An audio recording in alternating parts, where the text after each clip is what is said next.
Welcome to Ladies in Production podcast, where we talk about animation and VFX production through the female lens. 5, 4, 3, 2, 1. Are you going to count anymore? No. Oh, hi guys! Mariel was counting in Chinese. Chinese? Oh, jeez. I was like, what? I never know what language you're speaking. Nobody does. Not even Mariel. Not even me.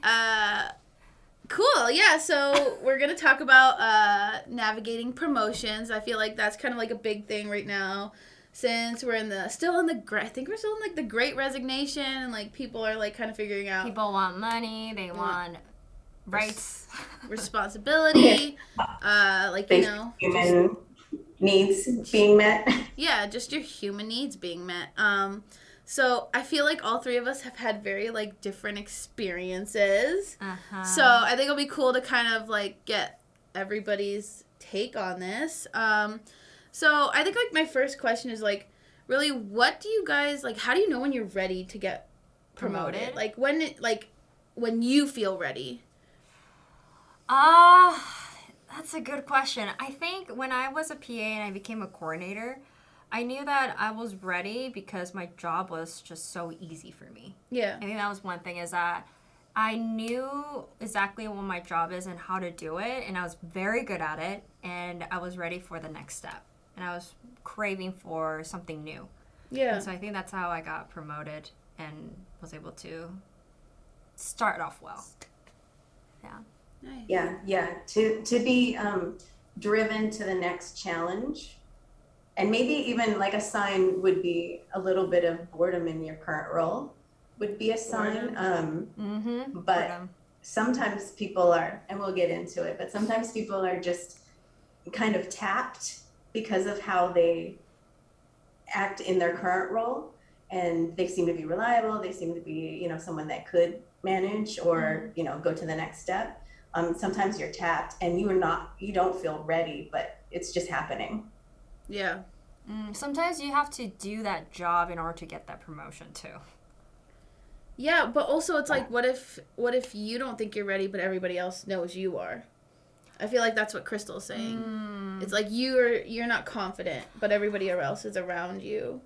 That's what I felt, is that I felt like people around me were giving me a lot of affirmation that I'm doing really well, and that gave me the confidence and also the idea that maybe I should go, try to be in the next level. Yeah. I don't know how you guys felt, but usually that's what helps me to get the next promotion, is that people around me kind of give me that, what is it, like? And the feedback. The feedback. Good feedback. Yeah, good feedback. And honestly, if that wasn't the case, I would probably not really think about like, oh, maybe I should, get promotion.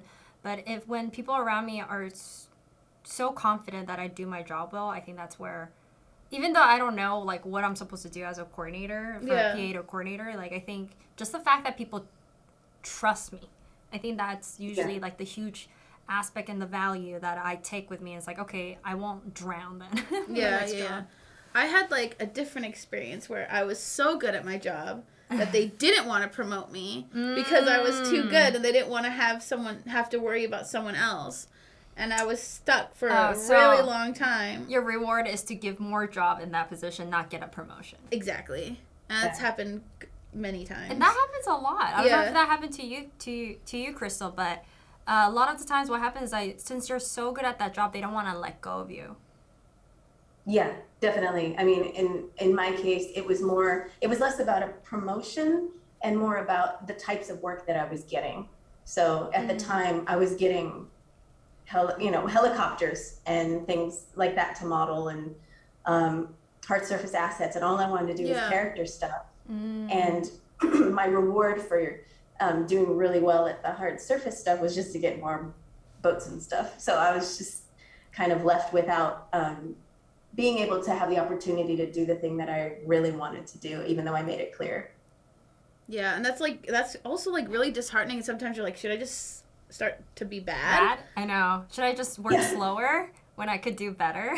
Yeah. I've done that before. Really? Yeah, because I was like, wait a minute. Like, just because I have this, like, if I was able to finish something in 4 hours where other people take 8 hours, why is it that my reward is that I get more work?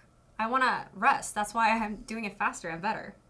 And that is the Great Resignation in a nutshell. Yeah, very true. Yeah. I think that's a great, like, you have to think about that attitude-wise when you're at work,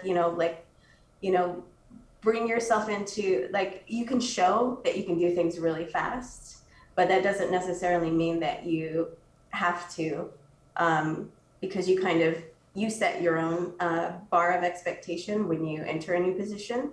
So just if you have a little bit more boundaries, I find that maybe they don't get as much work out of you, but there's a little bit more respect for you and respect for your time. Yeah. When you start to push back, just even if it's just a little bit, it's not like you're cheating the company or doing anything like that. It's more about fair, like it's fair. It's also fairness to the rest of your team to have unrealistic expectations of somebody else who's newer, and you can just do it in 5 seconds. That's not, and then maybe some production people might see that and say, we can do that in an hour. What are we wasting time for? But it's like, it's on a junior's plate and it's not comparable. And then you underbid and it's a whole nightmare. Yeah. Like, I feel like Krystal, like, you're not necessarily getting, like, promoted. You're almost, like, leveling up.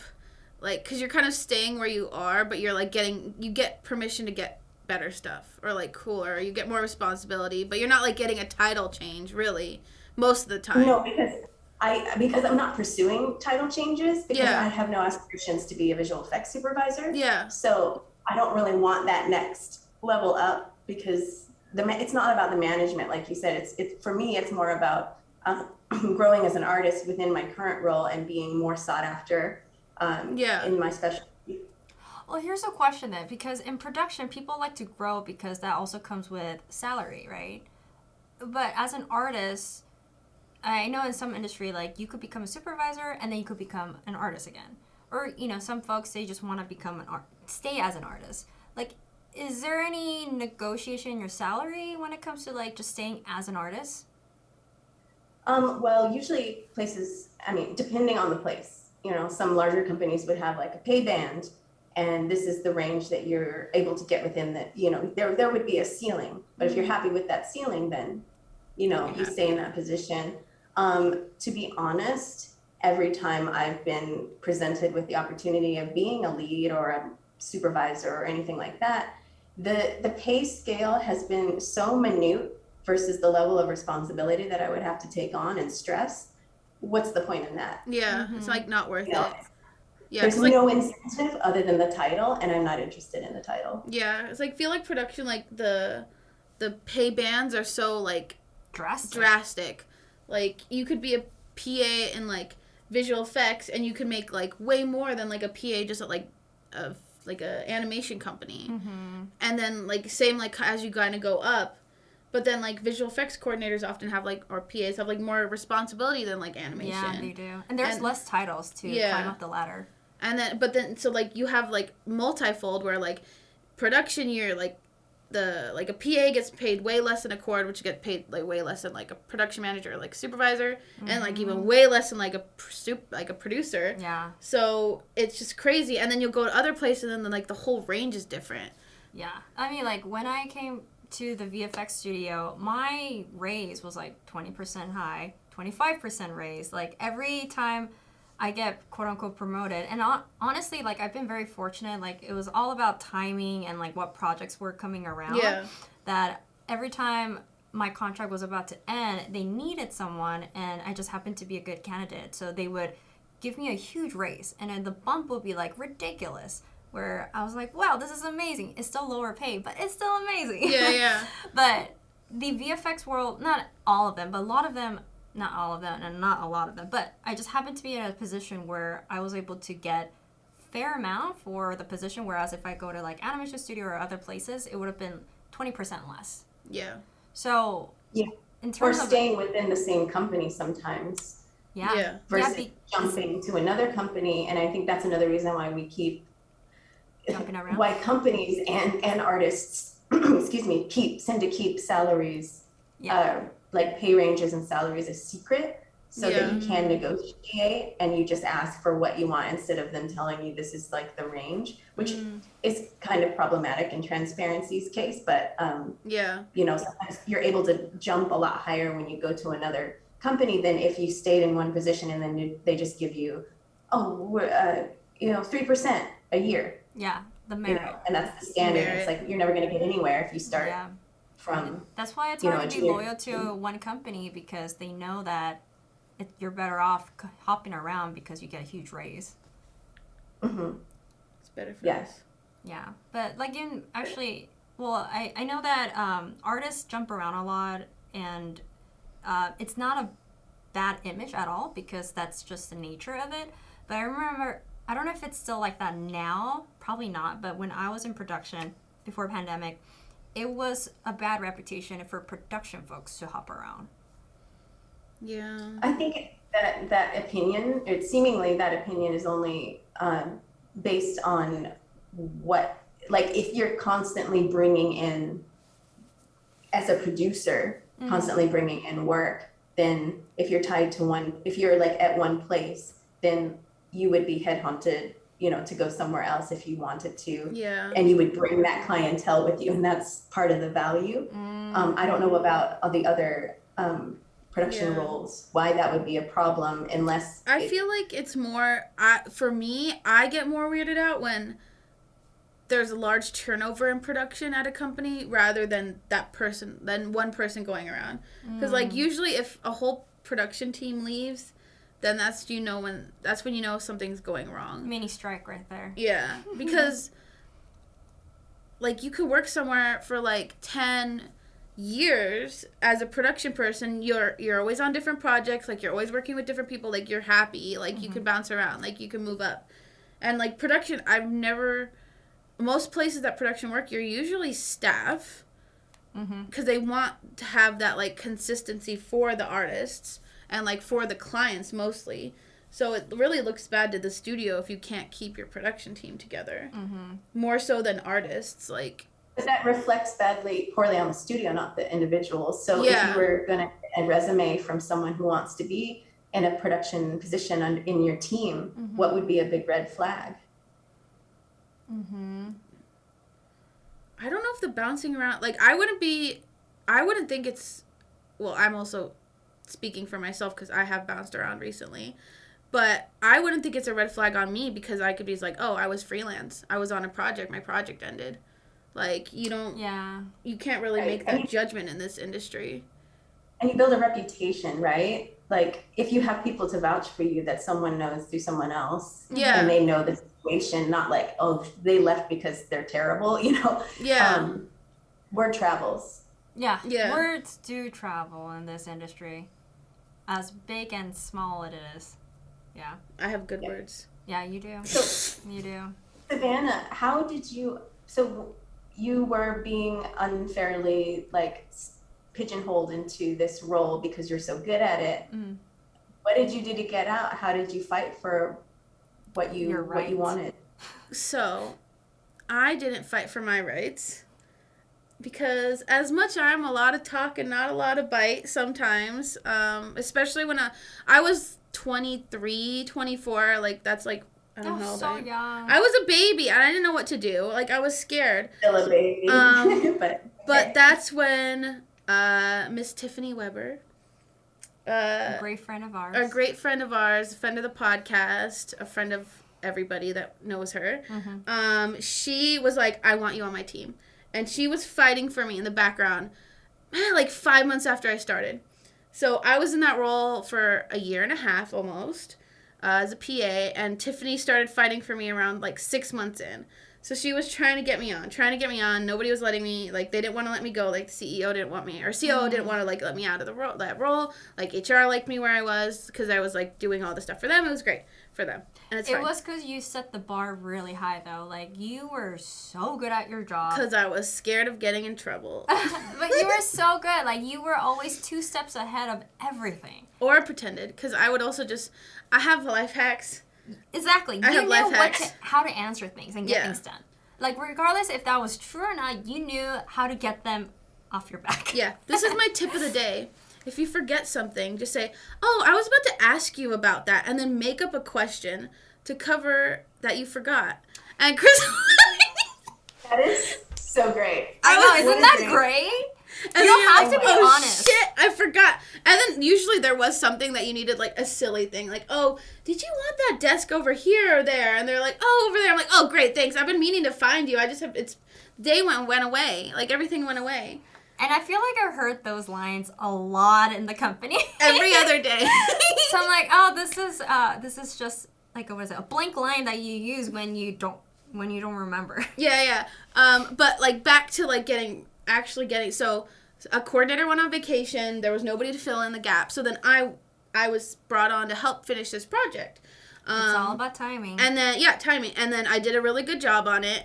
And then it was over and I was sad because I had to go back to my other job. And then like that kind of started getting people to realize like I could do it.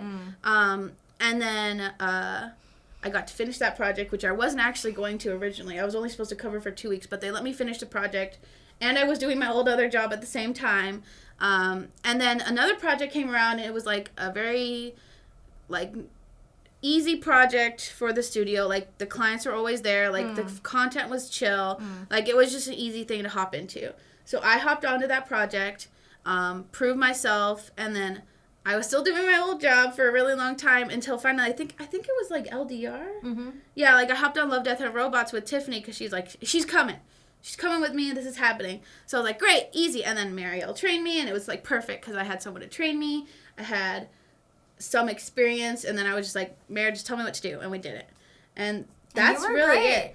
But I didn't get promoted for, like, a really long time, and I didn't get a raise for, I think, till, like, my next review. Yeah, I mean, here's the thing. I think there was this image of Savanna coming in as an intern, and she was the baby. And everybody saw her as the baby. So it was hard to break that image of, like, she needs to grow up. Yeah. She is growing up, but it's like parents. Like, they always see the kid as just a kid. Yeah. Even though they have become an adult. And I think that's why it was hard for you, whereas, like, for me, I came from the outside. Yeah. And I think there was always this, like, you know what? I think it's what Krystal has mentioned. I set my boundaries. Yeah, because you knew. Yeah, I knew. Yeah. I knew the deal, and I knew that I had some confidence that if the studio didn't work out, there was somewhere else that I could go to. And so I built this boundary, or I had this boundary where people respected what I was doing and able to see as just like as a candidate who could grow. Yeah. And, like, I think my mistake was being a little bit too myself when I started. You were more casual. I was definitely more on the professional side. And that could have been it. They were just very comfortable with you. Yeah. And, like, I was 22 or 23, whatever. Learned from my mistakes. But then have fun. Like, I was having fun. Like, it was fine until it got to that point, and then it was, like, hard. And then you got burnt out. Yeah. But then you can, hop. That's another great reason to hop to another company, because that other company, you will come in as the role that you're seeking. Exactly. And probably get a high percentage pay increase because of that. It's the fear of hopping. Because that's how much you should have been making anyway. Yeah. But then, like, when you're young, like, at least when I was there, like, I didn't have enough experience to make me able to hop around. Or connections. Had that confidence to think that you can hop around. I already had that experience when I went to that studio. So it's the first step that's really scaring, where you're like, I grew up here, like, I don't know if I have the real skills that I could actually do my job right at a different studio. Or you just, like your job and you don't want to leave. Oh, there you go. Well, yeah, I loved it. I was having the time of my life. Me too. I was tired, but I was having fun. You're tired? When you're younger, you can be tired and it's still fun. Yeah, that's true. Yeah. At a certain point, you're like, nope, I now need my I'm at sleep. That point. Now? You're still young. I know, but the pandemic aged me like 10 years. Pandemic aged everyone 10 years. I know. David says David said I'm a grandma now. Yeah. He's like, you live like a grandma. You do. And I want to call you Granny sometimes. Granny song. I'm going to call you Granny. But I mean, I did get promoted again there, and then enough people had like seen me grow up that it kind of changed stuff. But there was the few people that didn't change that view were like the people who needed to change the most. so that I could move up. So what did you end up doing? Passed out. I left. And moved to a company, and then you got you got the right title and the right pay. I got the right title. Okay. I didn't get the right pay, but I was hopping from VFX CG to animation. So I knew there was going to be a little bit of a drop off there. Yeah, and then you gave it a try, and then you did a little bit more hopping now that she has experienced the hopping phase. Yeah, I'm going through. I'm dating. It's supposed speed dating. I'm speed dating jobs. Not really. I've only had. I mean, within the pandemic time, you've done it quite a bit. Yes. Where now, I don't know, Krystal, if you know, but Savanna. I got a new job. She got a new job. I did. Well, I tried something else out. I was like, I don't like where I'm working. Oh, thank you. I don't like where I'm working. Before then, the current job I had, I was like, I'm not feeling this at all. I tried for a really long time, and then I was like, you know what, I'm gonna do this other job, and if I don't like this job, I just don't like working. And that's healthy. And I think that's healthy. I think that's totally healthy that you accept how you're feeling about it and you take an action on it instead of being stressed out every day and working on something that you are miserable with. Yeah. Right? Exactly. Yeah, but that's great. Yeah, and I mean, I asked a lot to get promoted.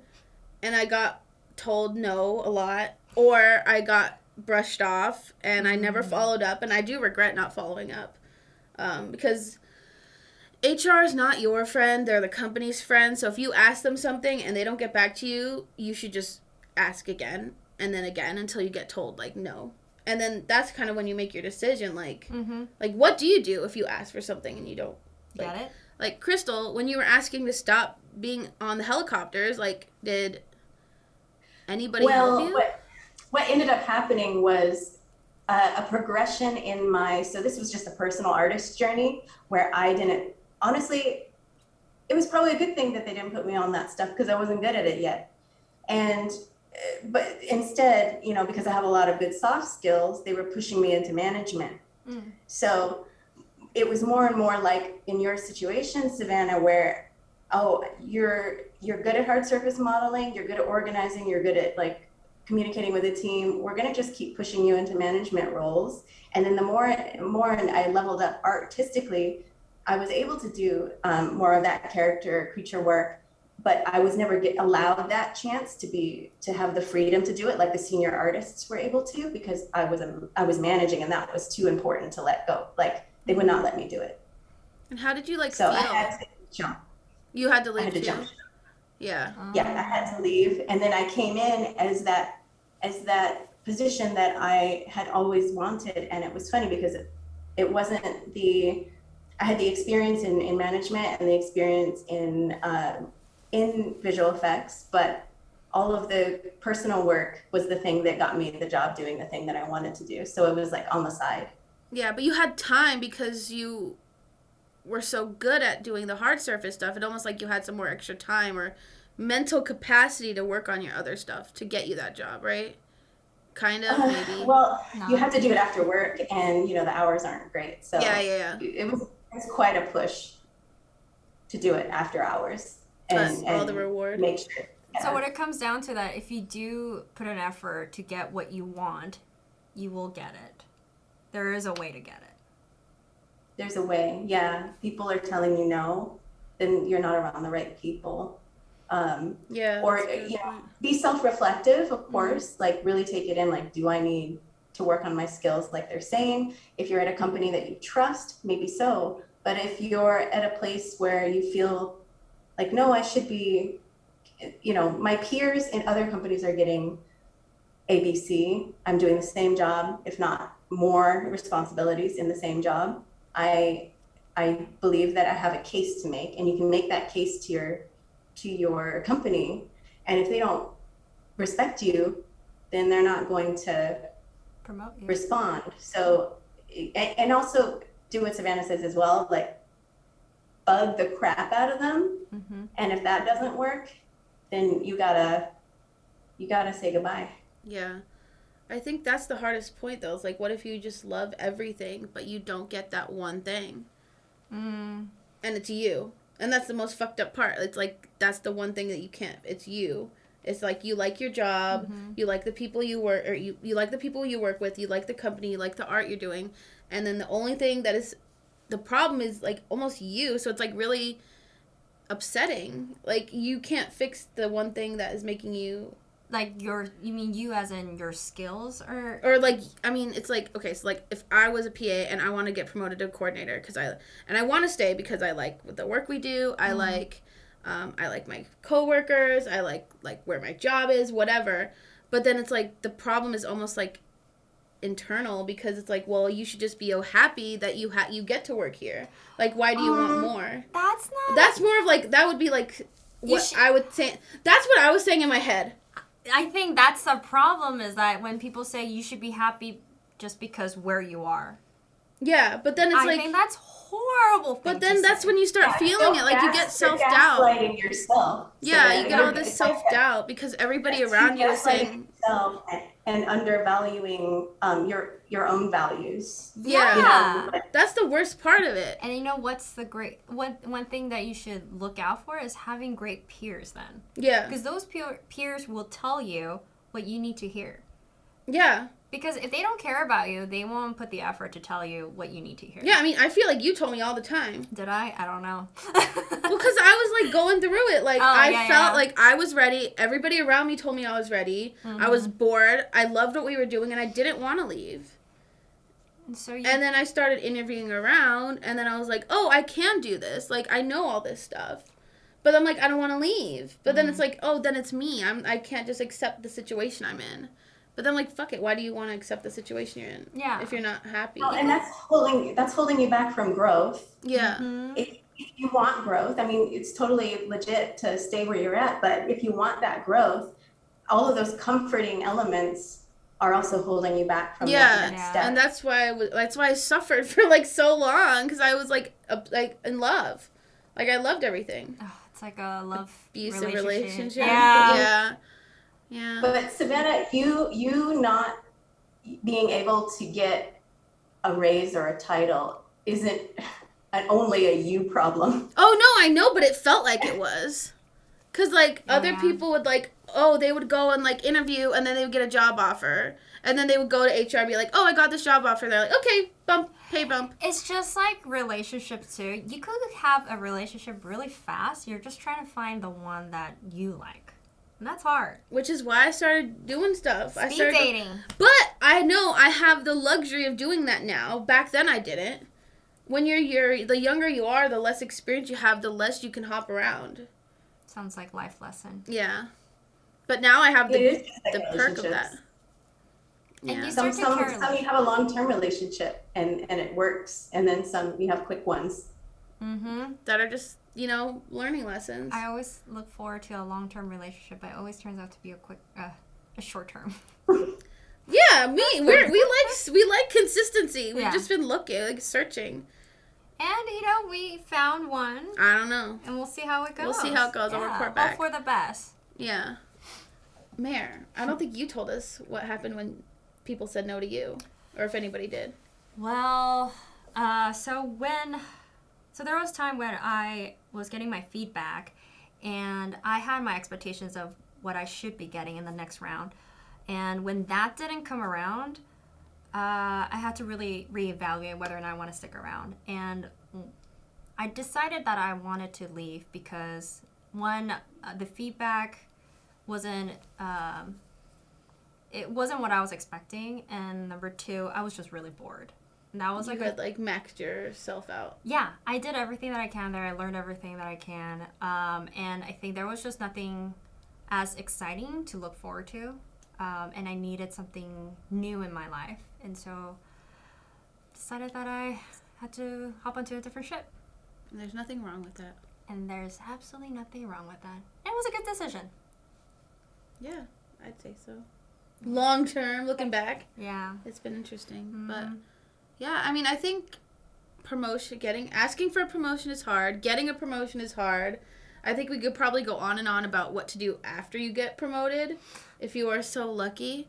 But I think, like, for me, I've gotten many promotions in a studio, or gotten a couple, but the more meaningful ones were me actually getting a new job, because you get reset and you get to start off in that role. Yeah. And people just look at you differently. And I'm sure, Krystal, you feel the same over there. Yeah. Yeah, for sure. And the more experience you get, the more you know how to navigate that situation at a company, and you'll just gain that much more from the next experience, whether it be good or bad. Yeah, and then you start knowing when you start getting to feel like if this is, you get more instincts about what is like your future at places. Yeah, you'll see the BS side of it. You'll able to catch that faster, where you don't have to get trapped. Yeah. In a way, like, you know how to, like, your BS meter is on point. Yes. And you're able to, like, it's just you'll figure it out. You'll know. It's like riding a bicycle. You ride your bicycle first few rounds, it's gonna be hard, but once you understand how to ride it, you hop into a different bicycle, it'll be similar. Yeah, it might take you a few minutes, but you'll get back on it. I like your bicycle memory. Memory? What is it called? Metaphor. Metaphor. Thank you. I've been trying to use metaphors a lot. I've noticed it. I'm enjoying it. Yeah, but hashtag bicycle memory. Hashtag bicycle memory. Hashtag bicycle memory. Well, on that note, I think we'll do another one where we talk about what to do after you get promoted, because I think that's, like, probably worse or scarier than once you get it. It's the next chapter. But it was lovely chatting with you guys, and you guys have any questions, hit us up on IG or email, and we'll try to help you out as best as we can. But, everybody's still learning and growing and figuring it out themselves as well. And that's the fun process of it. So, it was nice chatting. Have a good day. Bye, guys.